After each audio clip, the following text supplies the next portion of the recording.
मत कर तू अभिमान अभिमान अभिमान अभिमान, मत कर तू अभिमान जगत में, मत कर तू अभिमान। तेरे जैसे लाखों आए, लाखों इस माटी ने खाए, लाखों इस माटी ने खाए। रहना नाम निशान जगत में, मत कर तू अभिमान, मत कर तू अभिमान जगत में, मत कर तू अभिमान। झूठी तेरी शान जगत में, मत कर तू अभिमान। नमस्कार मेरे प्यारे भाइयों, मेरे परमात्मा के प्यारे जीवहंसों। मैं बंदी छोड़ से यही अरदास करता हूं कि आप सब मेरे भाइयों का विवेक पहले से ज्यादा और ज्यादा और ज्यादा से ज्यादा बढ़ता ही जाए, और ऐसी कोई दुविधा ना रहे जो मेरे प्यारे भाइयों के मन में 1% भी घर कर पाए। ऐसा कोई भरमजाल ना बचे जिसमें मेरे भाई उलझ जाएं।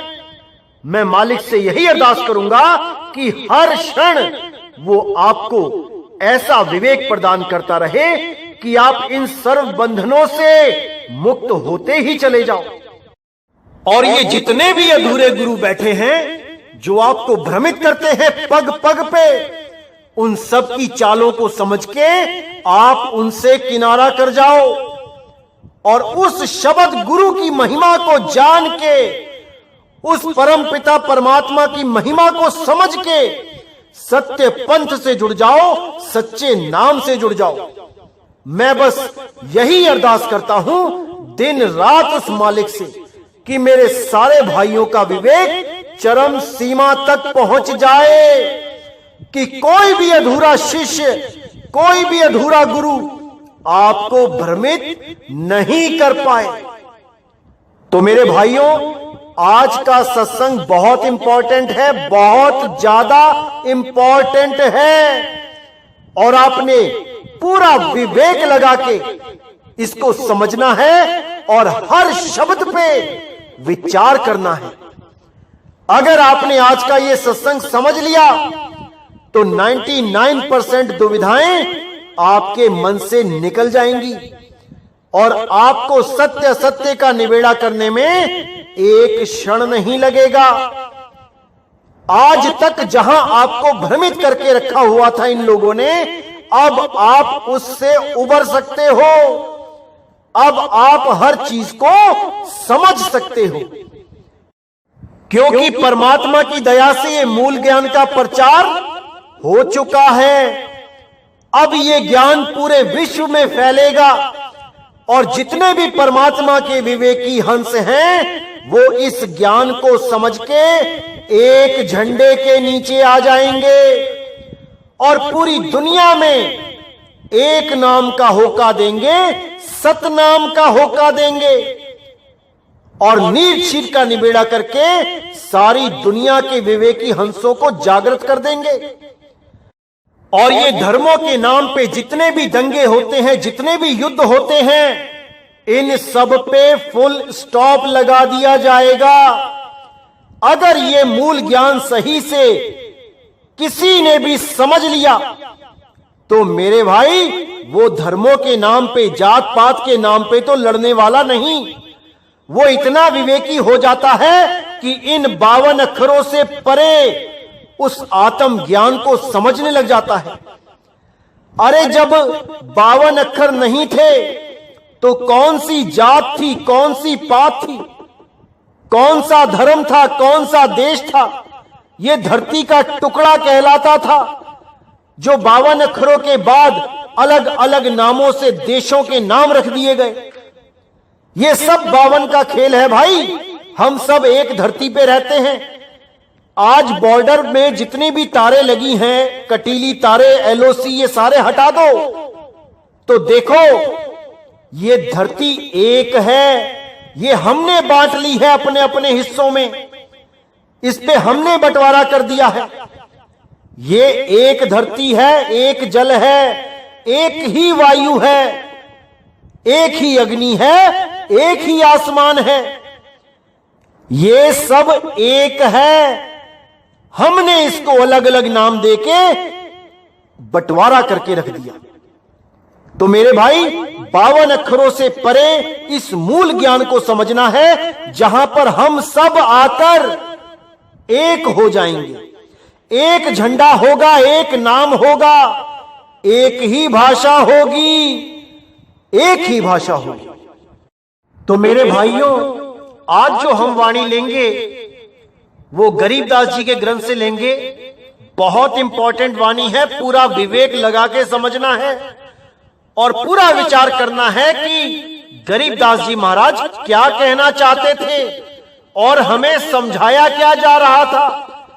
कैसे इन अधूरे गुरुओं ने, कैसे इन शातिर काल के दूतों ने हमें वाणी का अर्थ का अनर्थ करके समझा के हमें आपस में ही झगड़ा करवा दिया हमारा।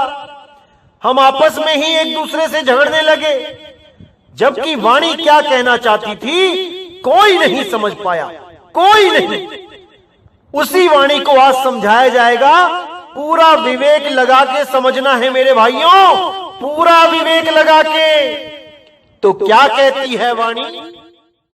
अनंत कोटि ब्रह्मांड का चर बन कर ली, महाकाल की जाड़ में आवे सब कोई। तो यहां गरीबदास जी महाराज बता रहे हैं कि अनंत कोटि ब्रह्मांड का ये जितना भी पसारा दिखाई दे रहा है, ये जितने भी खंड ब्रह्मांड है, ये जो कुछ भी दिखाई दे रहा है, ये सबका चरबन कर ली। चरबन यानी कि जैसे भुने हुए कोई चने हो, कोई दाने हो, जैसे कोई चने चबाता है, तो उस भाव में बोल रहे हैं कि अनंत कोटि ब्रह्मांड का चरबन कर ले, महाकाल की जाड़ में आवे सब कोई। कि वो महाकाल इस सारे ब्रह्मांड का ये दाना बना देता है चबाने वाला, और अपनी दाढ़ में सबको चबाता है, किसी को नहीं छोड़ता, एक को भी नहीं छोड़ता। यही महाकाल पूरी सृष्टि बना देता है एक ही पल में, और पूरी सृष्टि का नाश भी एक ही पल में कर देता है।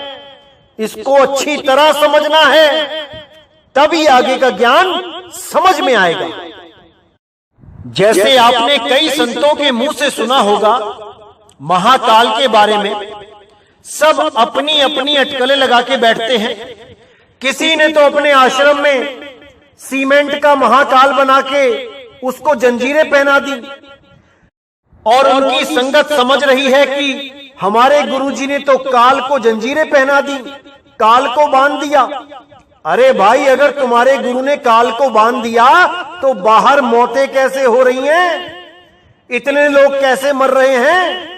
अरे काल को कभी कोई बांध पाया है क्या आज तक? इस 3 लोक का मालिक है वो काल निरंजन, उसको कोई नहीं बांध सकता। इस सारे अखिल ब्रह्मांड को अपने मुंह में लेके घूमता है वो, लेकिन कोई उसे नहीं बांध सकता, क्योंकि असल में किसी को पता ही नहीं है कि ये काल है क्या, ये काल कौन है, कहां रहता है, दिखाई कैसा देता है, कितनी आंखें हैं, कितने हाथ हैं, कितने दांत हैं, ये कोई नहीं जानता। बस कबीर वाणी में से या अन्य संतों की वाणी में से, ग्रंथों में से देख के कि हाँ भाई कोई काल है, सभी गुरु लग गए शोर मचाने, हाँ मैं काल से बचा लूंगा, हाँ मैं काल से बचा लूंगा। अरे कभी काल देखा है क्या कि काल होता क्या है, कैसा होता है? कभी अपने शिष्यों को काल दिखाया है क्या कि बेटा ये होता है काल, इससे बचाऊंगा मैं तुम्हें। क्यों मूर्ख बनाते हो इस भोले समाज को? जब कभी काल का दर्शन तुमने ही नहीं किया तो उससे बचाओगे कैसे? ये सब केवल और केवल मूर्ख बनाते हैं भोली जनता को। तो आज काल के बारे में बताया जाएगा, अच्छी तरह समझना है मेरे भाइयों। एक एक चीज को खोला जाएगा, लेकिन जो गुप्त रखने वाली बातें हैं वो फिर भी गुप्त ही रखी जाएंगी, क्योंकि अभी बहुत सारे आएंगे हमारे सत्संग सुन सुन के, अभी बहुत निकलेंगे बिलों में से। आपने पूरा विवेक लगाना है, इन लोगों को पहचानना है कि कैसे ये जीवों को धोखा देते हैं, इसको पहचानना है। इन लोगों की बातों की असलियत को जानना है। हमारे ही सत्संग सुन सुन के हमारे ही जैसे सत्संग करने लग गए हैं लोग। जैसे कोई असली ब्रांड मार्केट में आता है और उसी ब्रांड की नकल भी मार्केट में आ जाती है, तो जो विवेकी होते हैं वो कभी नकल को नहीं अपनाते, और जो विवेकहीन होते हैं वो तो दोनों को एक ही समझने लग जाते हैं कि भाई ये भी वही बात कर रहा है, वो भी वही बात कर रहा है। जैसे आपने देखा होगा कि बहुत से ब्रांड मार्केट में आते हैं, जैसे एक वैसलीन क्रीम आती है। अब वो तो असली ब्रांड है और उसकी स्पेलिंग भी होती है बिल्कुल सही, लेकिन जो नकली ब्रांड होते हैं वो क्या करते हैं, वो बिल्कुल वैसी ही डब्बी बनाते हैं, उस पे वैसा ही कलर का रैपर लगाते हैं और उस पे नाम की स्पेलिंग में गड़बड़ कर देते हैं। वैसलीन की जगह वैसुलीन लिख देते हैं, वैसालीन लिख देते हैं, वासुलीन लिख देते हैं, ताकि लोगों को जल्दबाजी में समझ ही ना आए कि हमने ले क्या लिया है। वो तो जब घर जाके देखते हैं, कोई बताता है कि ये तो नकली नाम लिखा है, देखो स्पेलिंग गलत है, तब समझ में आता है भाई कि हम ठगे गए हैं। बाहर का डब्बा देख के अंदर के सामान की जांच नहीं की, केवल डब्बा ही देखते रह गए। इसी प्रकार अभी बहुत से आएंगे, आपने केवल उनको परखना है। और कैसे परखना है ये मैंने बहुत बार बता दिया है आपको। तो जैसे मैंने बताया कि बहुत से संतों ने इस काल के नाम पे बहुत सी दुकानें खोली और बहुत रोटियां सेकी इस काल निरंजन से बचाने के नाम पे। कुछ लोगों ने तो यहां तक कहानियां जोड़ दी कि काल निरंजन ने केवल एक बार दर्शन दिया है, वो भी केवल अर्जुन को। गीता के 11वें अध्याय को दिखा के वो गुरु बोलता है कि काल निरंजन ने कसम खाई थी कि किसी को दर्शन नहीं दूंगा, केवल एक बार अर्जुन को दर्शन दिए हैं। अब मैं क्या बोलूं ऐसे अज्ञानी गुरुओं को। अरे भाई वो बर्बरीक, वो पूरा युद्ध देखता रहा, उसने एक एक चीज को देखा, पूरा विराट रूप देखा, हर चीज देखी। और ये अज्ञानी गुरु कहते हैं कि अर्जुन के सिवा किसी को दर्शन ही नहीं दिया आज तक। अरे वो संजय जो सारा हाल धृतराष्ट्र को सुना रहा था, उसने तक ये विराट रूप देखा है। और तो छोड़ो, जब बाल्यकाल में छोटी सी अवस्था में जब कृष्ण जी मिट्टी खा रहे थे और उनकी माता यशोदा ने बोला कि बेटा मुंह खोल, क्या खा रहा है मैं देखूं। मुंह खोलते ही सारे खंड ब्रह्मांड, ये सारे नक्षत्र, ये सारे ग्रह, ये पूरा ब्रह्मांड उनके मुंह में दिखाई दिया। और उसको वो ऐसे चूस रहे थे जैसे एक बच्चा टॉफी को चूसता है। इसी का हवाला देते हुए कह रहे हैं कि अनंत कोटि ब्रह्मांड का चरवन कर लेई, महाकाल की जाड़ में आवे सब कोई। कि इस दुनिया को बनाने वाला कब इस दुनिया को चरवन बना लेगा, चूरा बना लेगा, उसका कोई नहीं जानता। एक पल लगेगा पूरी सृष्टि खत्म करने में। जो इस सृष्टि को बनाता है वो बिगाड़ भी सकता है। और इस सृष्टि को कौन बनाता है? ब्रह्म बनाता है, परमात्मा नहीं बनाता। इस सृष्टि का रचयिता ब्रह्म है। ये ब्रह्म क्या होता है, कैसा होता है, सृष्टि कैसे बनाता है, ये आने वाले सत्संगों में आपको इशारा कर दिया जाएगा। लेकिन खोल के अभी सृष्टि रचना नहीं बताई जाएगी, क्योंकि बहुत से लोग हमारे सत्संग की कॉपी करने में लगे हैं। बिल्कुल नहीं बताई जाएगी अभी। तो वाणी आगे क्या कहती है?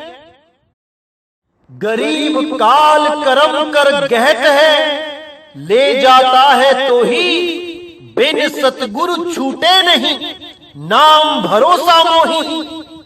तो यहां गरीबदास जी ने बिल्कुल क्लियर कर दिया कि ये काल कैसे जीवों को पकड़ता है। काल कर्म कर गहत है, यानी कर्मों की बंसी लगाता है। कभी अच्छे कर्म करवाता है, कभी बुरे कर्म करवाता है, और इन्हीं कर्मों का फल देने के लिए उसे कभी ऊंचे ऊंचे लोकों में भेज देता है, स्वर्ग महास्वर्ग में, सतलोक, अलखलोक, अगमलोक, अनामी लोक में, और कभी रसातल में यानी नरकों में। बस ऐसे ही एक झूले की तरह ऊपर नीचे ये जीव बार बार आता जाता रहता है। तो कहते हैं गरीब काल कर्म कर गहत है, ले जाता है तो ही बिन सतगुरु छूटे नहीं, नाम भरोसा मोही। कि बिना सतगुरु के कोई छूटने वाला नहीं है। और कौन है वो सतगुरु? क्या वो कोई देह है? बिल्कुल नहीं। क्या वो कोई आदमी है? बिल्कुल नहीं।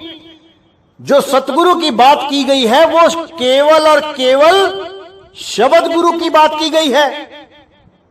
तभी बोला गया बिन सतगुरु छूटे नहीं, नाम भरोसा मोही। मुझे तो उस सत्य नाम का भरोसा है। एक सत्य नाम ही कालजाल से छुड़ा सकता है, अन्यथा कोई नहीं। वो सतनाम ही सतगुरु है। वो सतगुरु कभी मां के गर्भ से नहीं आता। वो सतगुरु चार दाग से न्यारा है। उस सतगुरु का भेद एक देही गुरु से प्राप्त होता है, और जब वो देही गुरु सारे भेद बता देता है, तब उस जीव को ये काल रोक नहीं सकता। और जिसके पास भेद ना हो, जिसने कभी जीवन में गुरु धारण ही नहीं किया, वो बेचारा इसी काल जाल में उलझा रह जाता है। बार बार 184 जूनों में जाता है, भटकता है, और बार बार मरता जन्मता रहता है। उसकी मुक्ति नहीं होती, क्योंकि जब लग कोई गुरु धारण नहीं करोगे, जब तक आपको भेद बताने वाला कोई नहीं। केवल ग्रंथ पढ़ने से भेद पता नहीं लगते, या केवल मन में सोचने से भेद पता नहीं लगते। भेद तब ही पता लगते हैं जब कोई भेदी आपको उन भेद से रूबरू करवा दे। जैसे नानक साहब को भेदी गुरु मिले बेई नदी पे, रविदास जी महाराज को भेदी गुरु मिले, गरीबदास जी महाराज को भेदी गुरु मिले, धर्मदास जी महाराज को भेदी गुरु मिले, मदन साहिब को भेदी गुरु मिले। ये भेदी गुरु और कोई नहीं है, यही बंदी छोड़ कबीर हैं, यही जुलाहा भगत कबीर हैं। बस ये किसी को बताते नहीं कि मैं कौन हूं। इनका मकसद वाहवाही लूटना नहीं होता। इनका एक ही मकसद होता है कि बस यहां आने का कार्य संपूर्ण हो जाए, यानी मैं अपने जीवों को समझा सकूं कि ये बार बार मरना जन्मना कैसे खत्म किया जा सकता है। बस यही भेद बताने वो परमपिता परमात्मा शब्द गुरु एक इंसान का रूप धारण करके आते हैं। इसीलिए बाबा बुल्ले शाह ने बोला, मौला आदमी बन आया। वो मौला हमारे लिए आदमी बन के आया है, नहीं तो उसे कोई जरूरत नहीं थी आदमी बन के आके हमें समझाने की। जब हम गर्भ में पड़े होते हैं तब हम अरदास करते हैं कि हे परमात्मा मुझे बचाओ, और जब हम गर्भ से बाहर आते हैं तो हम सब कुछ भूल जाते हैं। लेकिन परमात्मा नहीं भूलता कि कैसी अग्नि में ये सड़ रहा था, जल रहा था, कितना तड़प रहा था। अब देखो ये कैसा नाचता फिर रहा है, पैसे की हवस में कैसे अंधा हुआ पड़ा है। देखो कैसे दुनियावी खेल में एक कठपुतली की तरह नाच रहा है, और मन और माया इसको नचा रहे हैं। और थोड़े ही दिनों में ये दोबारा इस शरीर को छोड़ के फिर गर्भ में चला जाएगा, फिर अरदासें करेगा मुझे बचाओ। बार बार यही तो करता आया है। इसीलिए परमपिता परमात्मा दया करके हमें हमारे जैसा रूप धारण करके ही हमें मिलके समझाते हैं कि बेटा इससे पहले दोबारा गर्भ में चला जाए, जाग जा, जाग जा, वरना दोबारा गर्भ में उल्टा लटक जाएगा जाके। अभी बाथरूम में एक दिन नहीं रुक सकता अकेला, कोई बाहर से कुंडी लगा दे तो चीखें मारते हैं लोग। उस गर्भ में 9 महीना 10 दिन अकेले रहना पड़ेगा। अभी जाग जा मेरे भाई, जाग जा। तो आगे क्या कहती है वाणी? गरीब एक निरंजन काल है, एक निरंजन नाम, उर में दोनों बसत हैं, एक महल एक धाम। यहां पे गरीबदास जी ने बिल्कुल क्लियर कर दिया कि यहां पर 2 निरंजन है भाई, और इन दोनों निरंजन में क्या भेद है ये बताने वाला गुरु ही आपको उस काल निरंजन से छुड़ा सकता है। नहीं तो जो गुरु निरंजन के इस भेद को नहीं जानता वो पार नहीं कर पाएगा, वो काल निरंजन की ही शरण में ले जाएगा, क्योंकि उसे इन दोनों निरंजन का भेद ही नहीं पता। तो क्या बोलती है वाणी, क्या है इसमें गुप्त भेद? आइए जानते हैं। गरीब एक निरंजन काल है, यानी कि एक तो काल निरंजन यानी अलख निरंजन है, जो सारी दुनिया को, सारी सृष्टि को एक पल में पैदा करके दूसरे पल में नाश कर सकता है, जो साफ कहता है कि मैं ही कालों का काल महाकाल हूं। एक तो वो निरंजन है, और दूसरा निरंजन नाम है। नाम कैसे है? निरंजन। निरंजन का मतलब निरंजन यानी माया से निर्लेप, एक ऐसा नाम जिसमें माया नाम की कोई चीज ही नहीं। माया क्या है? त्रिगुणी माया। त्रिगुणी माया मतलब रजोगुण, सतोगुण, तमोगुण। जहां पर उत्पत्ति और प्रलय होती है वो माया के ही अधीन है।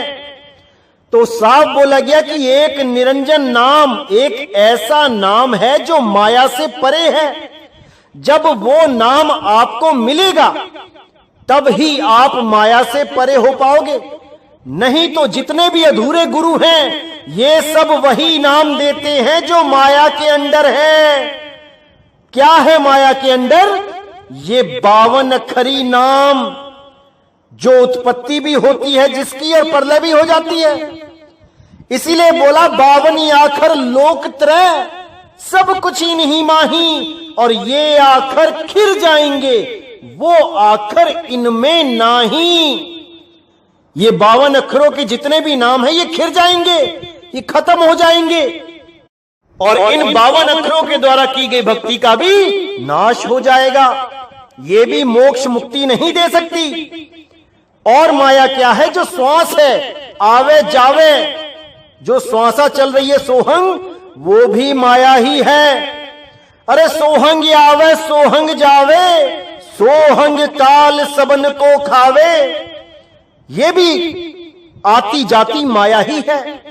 उसके बाद जो 5 तत्वों की 5 धुनें हैं, शंखनाद है, बादलों की गर्जना है, बीणा है, बांसुरी है, सारंगी है, ये सब की सब काल की ही धुनें हैं, यानी तत्वों की ही धुनें हैं। तत्वों से ही पैदा होती हैं और तत्वों के नाश के साथ ही नाश हो जाती हैं। और सबसे बड़ी पहचान जो माया की है, माया की धुनों की है, वो बदलती रहती हैं। और जो बदलती रहती हैं वो माया की ही धुन है, माया की ही धुन है। तो हमने इनसे परे निकलना है, ऐसा सतगुरु करना है जो इन चीजों से, इस मायावी नामों से परे निरंजन नाम देवे, ना कि काल निरंजन की शरण में लेके चला जाए। तो आगे कहते हैं, उर में दोनों बसत हैं, एक महल एक धाम। जितना विवेक है यहां लगा दो मेरे भाइयों, लगा दो। क्या कहती है वाणी? उर में दोनों बसत हैं। उर मतलब होता है हृदय, दिल। क्योंकि आपने देखा होगा आजकल बहुत से लोग कहने लग गए हैं कि परमात्मा दिल में रहता है, परमात्मा हृदय में रहता है। असल में वो ये समझ ही नहीं पा रहे हैं कि कौन सा निरंजन हृदय में रहता है और कौन सा आत्म घट में रहता है। उस आत्म घट में जहां माया का कोई काम नहीं, वो आत्म घट विदेही है, वो देह में नहीं है। लेकिन ये काल निरंजन जहां रहता है वो देह ही है, वो देही में ही रहता है। उसी काल निरंजन के पुजारियों ने उसको हृदय में बताया है कि वो हृदय में रहता है। तो जो अज्ञानी संत होता है, जिसको भेद नहीं पता होता है इन दोनों निरंजन का, वो शरीरों में ही ध्यान लगाने लग जाते हैं, वो देह में ही उसको ढूंढने लग जाते हैं और परमात्मा की जगह काल निरंजन को प्राप्त कर लेते हैं अंत समय में। और उसका स्वरूप क्या है? ज्योत स्वरूप। ये जितने भी ज्योत के पुजारी हैं, जितने भी ज्योत को परमात्मा बोलते हैं, ये उसी ज्योति निरंजन को ही परमात्मा मान के बैठ गए हैं, उसी अलख निरंजन को परमात्मा मान के बैठ गए हैं। असल में निरंजन कौन है? वो नाम है, वो परमात्मा रूपी शब्द गुरु है, जो असली निरंजन है। उसको जानना है, जो देह से परे विदेह अवस्था में रहता है। उसको जानकर ही मुक्ति हो सकती है, अन्यथा वापस इसी 84 लाख जूनों में आना पड़ेगा। कोई नहीं रोक सकता, कोई नहीं। तो यहां बिल्कुल क्लियर कर दिया, उर में दोनों बसत हैं, एक महल एक धाम। जगह भी बता दी कि कहां कहां रहते हैं ये दोनों। काल निरंजन कहां रहता है? महल में, इन 5 तत्वों की देह रूपी महल में, जिसके लिए मैंने पहले भी एक कबीर साहब की वाणी बताई थी कि कर नैनो दीदार महल में प्यारा है। इसी 5 तत्वों का सारा भेद खोलते हुए, इसी पूरे शरीर की एक एक बात बताते हुए कबीर साहब कहते हैं कि इसी में वो प्यारा बैठा है। कौन प्यारा? वो काल निरंजन। वो इसी महल का राजा बन के बैठा है। इसी राजा से लड़के आपने इसके महल के ऊपर चढ़ जाना है। ये तब काबू आएगा भाई, तब मोक्ष होगा, मुक्ति होगी, अन्यथा कभी नहीं होगी। तो यहां साफ बोल दिया कि उर में दोनों बसत हैं, एक महल एक धाम। जो परमात्मा है वो कहां रहता है? वो अपने धाम में रहता है। क्योंकि महल तो टूटते बनते रहेंगे, लेकिन धाम वो कभी नहीं बदलेगा। जो निज धाम है, जिसको सतलोक बोला गया है, जो सत्य है, वो ना तो कभी बदलता है और ना ही कभी उसका नाश होता है। वो शब्द ही सतलोक है, वो शब्द ही धाम है। वही परमपिता परमात्मा का निज धाम है, वही शब्द गुरु है। उसी में सूरत को लगाना है, तभी ये सूरत सदा सदा के लिए इस जन्म और मरण से मुक्त हो जाएगी, अन्यथा इसको वापस आना ही पड़ेगा, आना ही पड़ेगा। तो कहते हैं कि उर में दोनों बसत हैं, यानी हृदय में ही है दोनों। लेकिन एक हृदय अज्ञानियों वाला, यानी इस देह का हृदय, इस देही में जो ध्यान लगाते हैं, और एक हृदय यानी आत्म स्वरूप, वो ज्ञानियों वाला हृदय, वो विदेही है, वो देह से परे है, इस देह की सीमा से परे है, इस देह में नहीं है भाई। ये देह तो एक किराए का कमरा है जो कुछ समय के लिए आपको दिया गया है। इस कमरे में से एक दिन निकलना पड़ेगा। कहां जाओगे? जब तक यही नहीं समझ आया हमेशा डरते ही रहोगे देह छोड़ने से। लेकिन अगर तुम्हें यह पता लग जाए कि कहां जाना है, इस सूरत को कहां पहुंचाना है, तो देह छोड़ते हुए अपनी सूरत को शब्द में लगा लो और सदा सदा के लिए इन किराए के कमरों को छोड़ के अपने मालिक के घर चले जाओ। यही मोक्ष है, यही मुक्ति है, यही फाइनल सॉल्वेशन है। इसके अलावा सब अज्ञान है, सब माया। तो आगे गरीबदास जी महाराज कहते हैं, गरीब काल डरे करतार से, जय जय जय जगदीश, जोरा जोड़ी झाड़ती पग रज डारे शीस। तो यहां साहिब कहते हैं कि भले ही ये काल कितना ही बली क्यों नहीं है, कितना ही विशाल क्यों नहीं है, पूरे ब्रह्मांड को एक पल में अपने मुंह में समा सकता है, पूरे ब्रह्मांड को एक पल में खत्म कर सकता है, सारी दुनिया का नाश कर सकता है, लेकिन फिर भी ये काल डरे करतार से, ये काल उस कर्ता पुरुष से डरता है। जय जय जय जगदीश, जोरा जोरी झाड़ती पग रज डारे शीस। जोरा यानी कि माया, जोड़ी यानी कि जूतों की जोड़ी। जोरा जोड़ी झाड़ती पग रज डारे शीस, यानी ये माया जूते साफ करती है उस जगदीश के। पग रज डारे शीस, और उसके चरणों में अपना शीश नवाती है। भले ही ये माया कितनी ही प्रबल क्यों नहीं है, बड़े बड़े सिद्ध साधुओं को, बड़े बड़े ऋषि मुनियों को इस माया ने नहीं छोड़ा, लेकिन उस जगदीश के आगे ये दोनों ही, ये काल और माया दोनों शीश नवाते हैं। ये उसका कुछ नहीं बिगाड़ सकते, क्योंकि वो अकाल है, उसका काल कुछ नहीं बिगाड़ सकता, वो समय से परे है। और काल और माया केवल उन लोगों का बिगाड़ सकते हैं जो समय के अंतर्गत आ जाते हैं, उनका कुछ भी शेष बाकी नहीं छोड़ते ये। लेकिन परमात्मा के आगे ये दोनों निर्बल हैं। इसीलिए बोला, गरीब काल डरे करतार से, जय जय जय जगदीश। तो मेरे भाइयों, हर चीज को अच्छी तरह समझना है, एक एक पॉइंट पे विचार करना है, तभी यहां से निकल पाओगे। नहीं तो ये काल के दूत ऐसे जाल बिछा के बैठे हैं, कहीं भी फंसा लेंगे आपको, अगर आपने हल्का सा भी विवेक कम किया तो।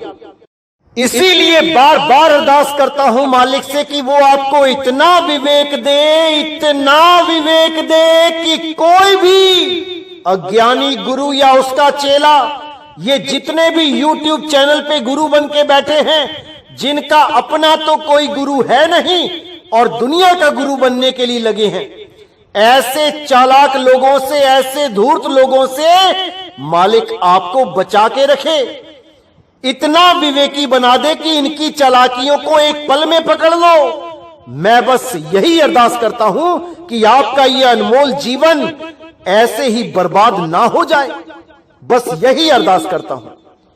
तो आज का सत्संग यही समाप्त करता हूं और अगला सत्संग बहुत जल्दी आएगा। तब तक के लिए मुझे विदा करें। बोलिए सतगुरु बंदी छोड़ सतगुरु सत्य कबीर साहिब की सदा ही जय हो, सदा ही जय हो। मेरे मालिक की साहिब बंदगी सतनाम।